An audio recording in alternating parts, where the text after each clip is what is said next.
It is bigger and better in every way. And I'm in it.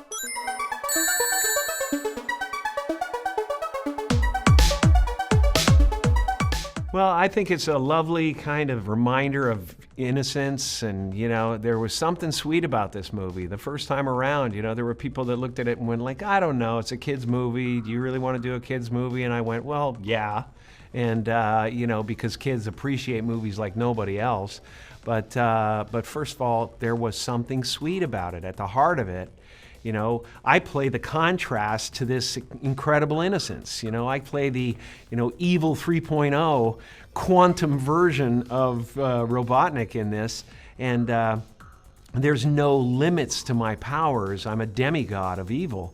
And it's all in service of showing you again what matters, which is that, you know, at some point of our lives, we were these innocent, non-skeptical beings that enjoyed everything that popped up in the zeitgeist, you know, and it was innocent and beautiful, and you didn't care, you know, what the bubble gum was gonna do to you. You just chewed it up and blew a bubble, man. You know, you didn't look at the ingredients.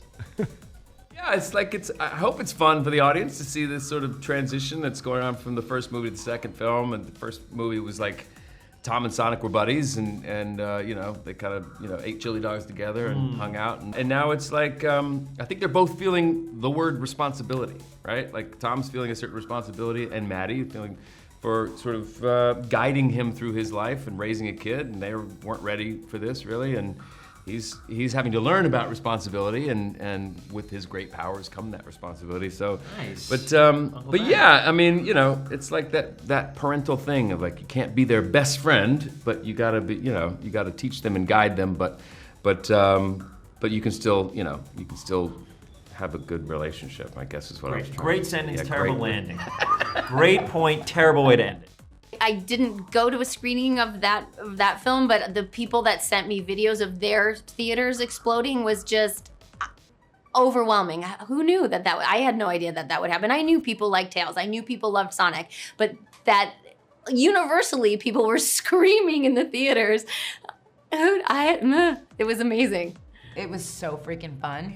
I don't know if you could say freaking, but yeah, I said it twice. But it was that much fun, you know, like working with Natasha, who's an incredible artist in general all around, and to collaborate with her and to just have fun, like that's the juicy part, right? Like to leave it all on the table and do all the things that weren't in the script, and it made it, and you're like, oh, that's cool. That's the stuff we live for. So for me, that was one of the most exciting parts.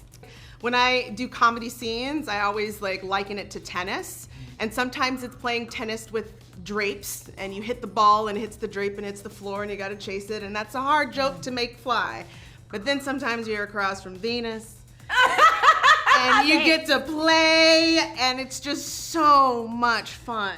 Character is so important, and that's specific to all movies. It's not something that's just video game adaptations. Whether it's a comic book, a video game, you know, a short story, no matter what the source material is, it's always going to come down to character. It's always going to come down to the audience falling in love with those characters, rooting for them, whatever journey they're going on. So it's so important, and we work so hard, especially bringing in new characters like Knuckles and Tails in this film, that you really sort of are rooting for them, and you're invested in them. The family too, just to speak to that, like it got bigger, you know, we have Knuckles, we have Tails joining. I mean, it's the family is getting more interesting and more fun and dynamic, and I think audiences are really going to enjoy it, and Shamar as well. Yeah. I think the job was more trying not to be too conscious of fabricating anything to try and one up what we had in the first movie. And I think what worked so well in the first movie that ends up working out even better in this one is just keeping it authentic between Stone and Robotnik. How do they engage with each other? How does Stone engage with other people? In this day and age, whatever reason we can have, because everybody's in their own little rooms and their own little spaces, and they got their video chairs and they got their whatever, and they're kind of lost in their own little you know, cliques that they create online or whatever.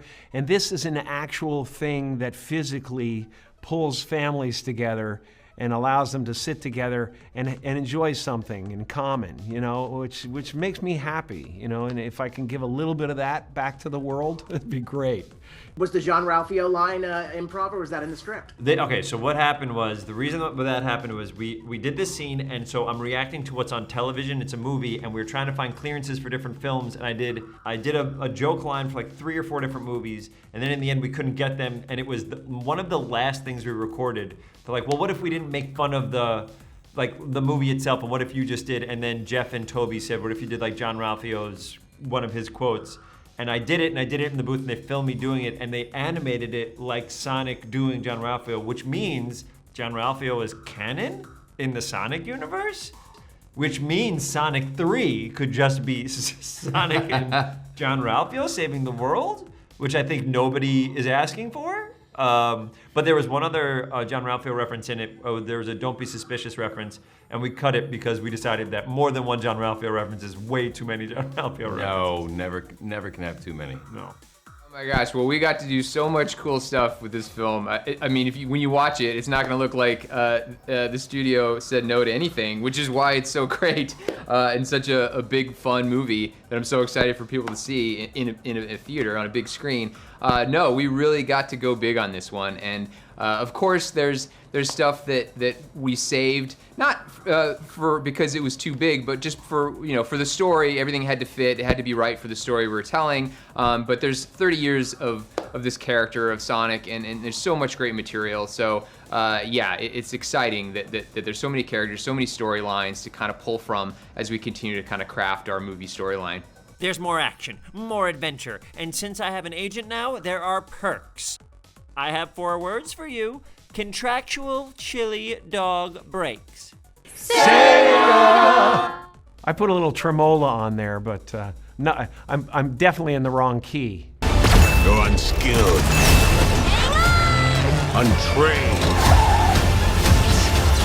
unworthy. You forgot one. Unstoppable.